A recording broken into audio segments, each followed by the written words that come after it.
Morning all of you. Utkarsh global study centre में आप सभी का स्वागत है। तो हम लोग अभी एनिशियंट हिस्ट्री पढ़ रहे हैं और एनिशियंट हिस्ट्री पढ़ने के क्रम में हमने ढेर सारे टॉपिक को ख़त्म कर लिया, जैसे सिंधु घाटी सभ्यता, मौर्य साम्राज्य, ये सारा हमने ख़त्म कर लिया है। और हमने बौद्ध धर्म, जैन धर्म, ये सब भी ख़त्म कर लिया है। और जिसको आप लोग प्लेलिस्ट में जाके देख सकते हैं कि उसको हमने कैसे पढ़ा, और उसको आप लोग अगर पढ़ना स्टार्ट करते हैं तो अभी ये वाला चैप्टर आपको अच्छे समझ में आएगा। और हमने पिछले वीडियो में दक्षिण भारत के साम्राज्य के बारे में पढ़ा था, जो कि पहला पार्ट और दूसरा पार्ट अपलोडेड है और ये इसका तीसरा पार्ट है। अगर इसको अच्छे समझना है तो आप लोग उसको जाके देखेंगे तो बेहतर कॉन्सेप्ट होगा आप लोग का। और एंशिएंट हिस्ट्री से बहुत सारे क्वेश्चन आते हैं, बीपीएससी, यूपीएससी, एसएससी, सारे पेपर्स में बहुत सारे क्वेश्चन आते रहते हैं, इसलिए हमारा ये पोर्शन कंप्लीट होना बहुत ज़रूरी है। और इसके बाद हमारा 2 वीडियो और आएगा, उसके बाद हमारा मॉडर्न हिस्ट्री फिर से स्टार्ट होने वाला है, क्योंकि हमारे एग्ज़ाम का डेट भी आ गया है 17 नवंबर को। और क्योंकि मॉडर्न हिस्ट्री का रोल बहुत ही इम्पॉर्टेंट होता है हमारे पीटी को क्रैक कराने में, मॉडर्न हिस्ट्री और करेंट अफेयर्स। अगर ये दोनों हमारे अच्छे हैं तो हमें पीटी निकालने से कोई नहीं रोक सकता, क्योंकि सबसे ज़्यादा क्वेश्चंस मॉडर्न हिस्ट्री और करेंट अफेयर्स से ही आते हैं।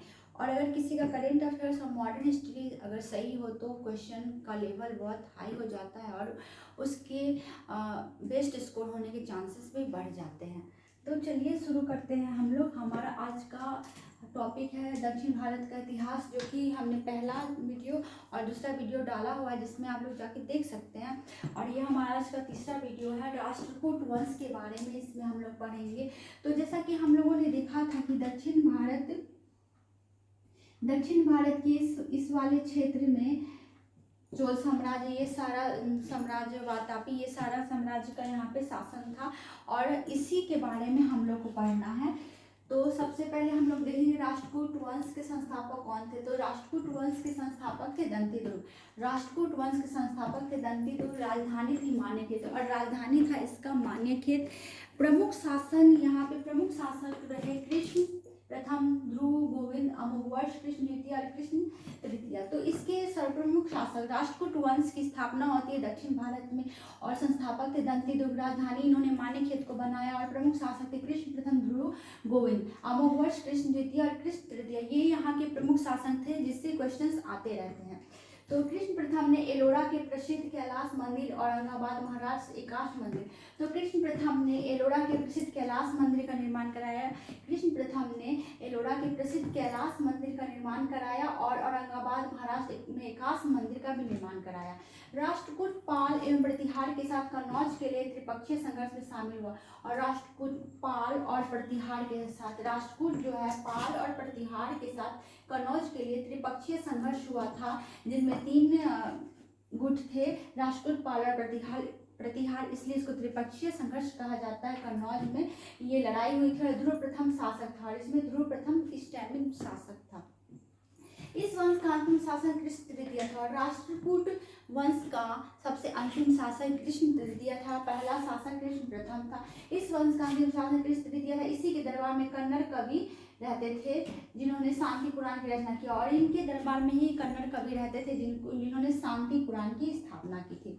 अब जब राष्ट्रकूट वंश के बारे में हम लोग को पढ़ना है तैलव द्वितीय के बारे में, जो कि कल्याणी के चालुक्य थे। हमने पिछले वीडियो में चालुक्य वंश के बारे में पढ़ा था।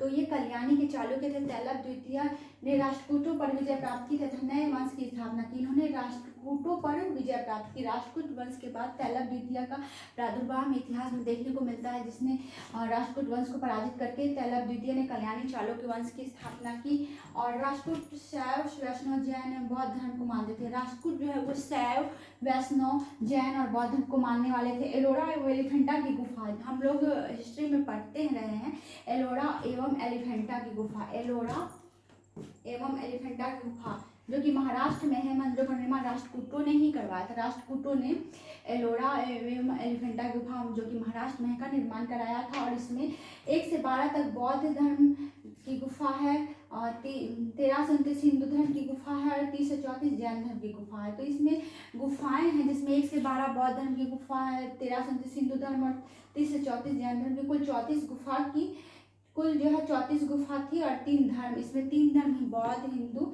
और जैन धर्म की गुफाएं देखने को मिलती हैं। और उसके बाद हम लोग देखते हैं एलोरा गुफा का सर्वप्रथम उल्लेख फ्रांसीसी यात्री थेवियन ने किया है। और एलोरा गुफा के बारे में सबसे पहले फ्रांसीसी यात्री थेवियन ने चर्चा की है, फ्रांसीसी यात्री थेवियन।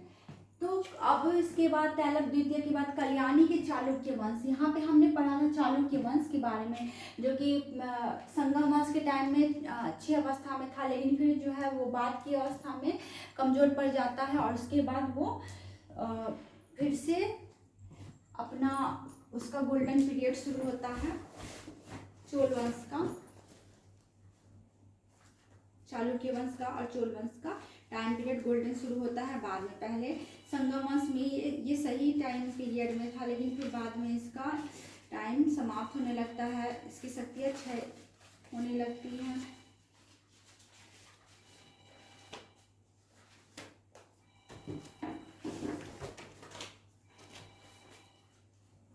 तो हमने 500 से 1200 ईस्वी के टाइम तक पढ़ा था, 500 ईस्वी से 1200 ईस्वी, 500 ईस्वी से 1200 ईस्वी के टाइम तक दक्षिण भारत का साम्राज्य के बारे में हमने पढ़ लिया है। और राष्ट्रकूट वंश उसके बाद का टाइम पीरियड है।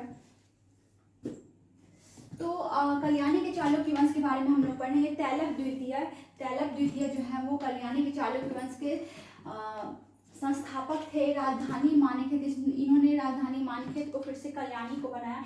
कल्याणी के चालुक्य वंश के बारे में हम लोग पढ़ेंगे कि संस्थापक तैलप द्वितीय थे और राजधानी मानेखेत कल्याणी को बनाया। राष्ट्रकूटों को पराजित कर कल्याणी के चालुक्य वंश की स्थापना की और राष्ट्रकूट को पराजित करने के बाद तैलप द्वितीय के चालुक्य वंश की स्थापना होती है। इस वंश का सबसे प्रतापी राजा विक्रमादित्य छठे थे और इसके जो है सबसे प्रतापी राजा कौन थे? विक्रमादित्य।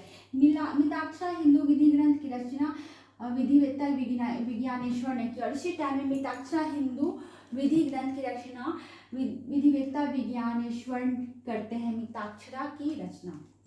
उसके बाद चोल वंश के बारे में हम लोग पढ़ेंगे, जो कि चोल वंश पहले शताब्दी में बहुत अच्छे स्थिति में था, लेकिन बाद में उसकी स्थिति खराब हो जाती, लेकिन फिर ये बहुत अच्छी स्थिति में आ जाता है। चोल वंश के संस्थापक थे विजयालय, राजधानी थी तंजौर। पल्लवों के पतन के पश्चात तमिल क्षेत्र में चोल वंश की स्थापना हुई और पल्लवों को जब पतन हो जाता है तो चोल वंश की स्थापना होती है। उसके बाद राजराज प्रथम, इन्होंने तंजौर में राजराजेश्वर शिव मंदिर का निर्माण कराया था। तो राजराजेश्वर शिव मंदिर का निर्माण किसने करवाया था? तो राजराज प्रथम ने। तो अक्सर ये क्वेश्चन आते रहते हैं कि मंदिरों का निर्माण किसने कराया, एलोरा ये सारी गुफाओं की चर्चा होती रहती है कि किसने करवाया था। तो इन्होंने तंजौर में राजराजेश्वर शिव मंदिर का निर्माण कराया था। राजराज प्रथम ने श्रीलंका पर आक्रमण कर वहां के शासक महिंद द्वितीय को भगाने पर मजबूर कर दिया और श्रीलंका को चोल साम्राज्य में मिला लिया। तो सबसे मेन यहाँ पे देखना है कि राजराज प्रथम ने श्रीलंका पर पहले आक्रमण किया और वहाँ के शासक महिप द्वितीय थे, वहाँ के शासक थे महिप द्वितीय, जिनको इन्होंने पराजित करके वहाँ से भगा दिया और उसके बाद वहाँ श्रीलंका में चोल साम्राज्य का शासन हो जाता है। किसके द्वारा? राजराज प्रथम के द्वारा। राजेंद्र प्रथम, इस वंश का सबसे प्रतापी राजा था राजेंद्र प्रथम। चोल वंश का सबसे प्रतापी राजा राजेंद्र प्रथम था। इसने पाल शासक मद्रीपाल को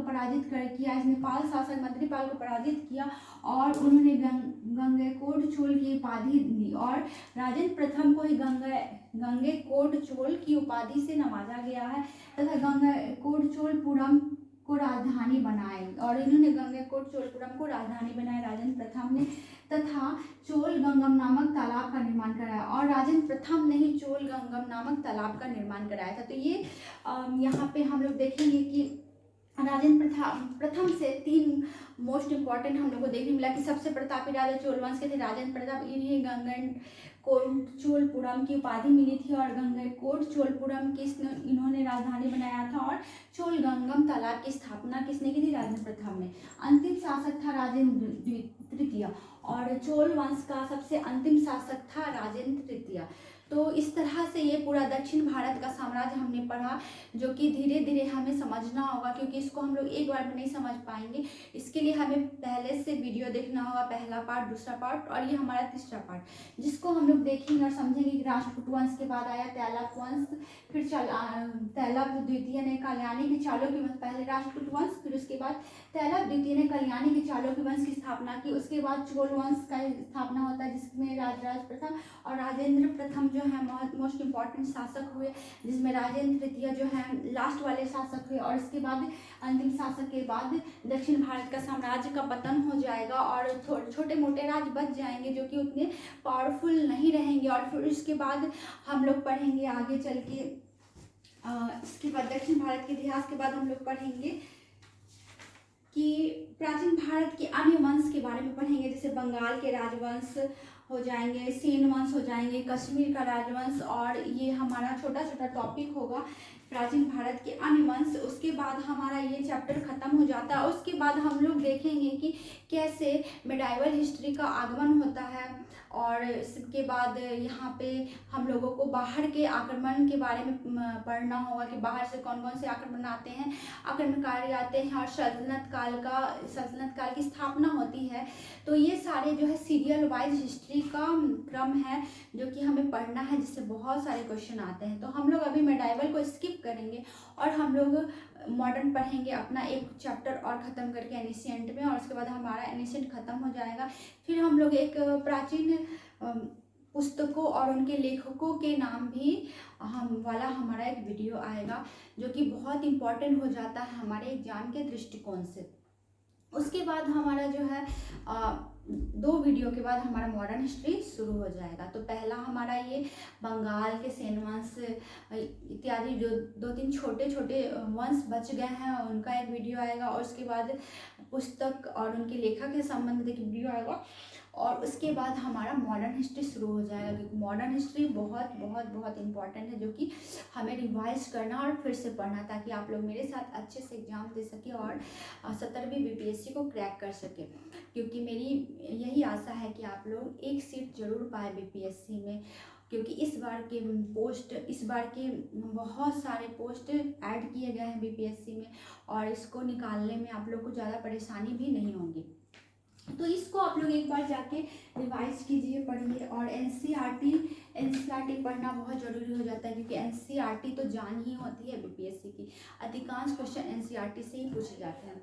तो आप लोग इसको अच्छे से रिवाइज कीजिए और इसके दोनों पार्ट को भी देखिए। तो उम्मीद करती हूँ आपको ये वीडियो पसंद आया। अगर पसंद आया तो please like share subscribe. Thank you.